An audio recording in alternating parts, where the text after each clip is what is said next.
በዓለማችን በማህበራዊ ሚዲያ እጅግ ተጽዕኖ ፈጣሪ ከሆኑ ግለሰቦች መካከል በግንባር ቀደምትነት የምናነሳው አይሾስፒድ ሲሆን አይሾስፒድ የአፍሪካ ጉዞውን በ28 ቀናት ውስጥ 20 የአፍሪካ ሀገራት ቱር ለማድረግ አስቦ ጉዞውን ከጀመረ ቀናቶች ተቆጥረዋል። እስካሁን ላይ 9 የአፍሪካ ሀገራት ላይ ቱር አድርጓል። አሁን ላይ የሚገኘው ደግሞ በጎረቤት ሀገራችን ኬንያ ሲሆን በኬንያ የነበረው የአንድ ቀን ቆይታን አራዝሞ ሁለተኛ ቀኑን በዛው በኬንያ አሳልፏል።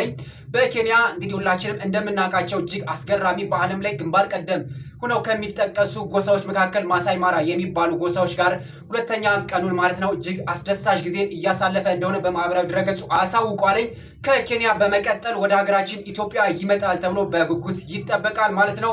አይሾስፒድ በዓለማችን እንግዲህ ከሚገኙ የማህበራዊ ሚዲያ ተጽዕኖ ፈጣሪ ግለሰቦች መካከል በግንባር ቀደም ቁጥር 1 ብለን ማስቀመጥ እንችላለን። ምክንያቱም በቲክቶክ ብቻ ከ45 ሚሊዮን በላይ ፎሎወርስ ተከታይ ሲኖረው በዩቲዩብ ደግሞ ከ47 ሚሊዮን በላይ ሰብስክራይቦች አሉት። እንግዲህ በዓለማችን ላይ በቢሊዮኖች የሚቆጠር ማለት ነው።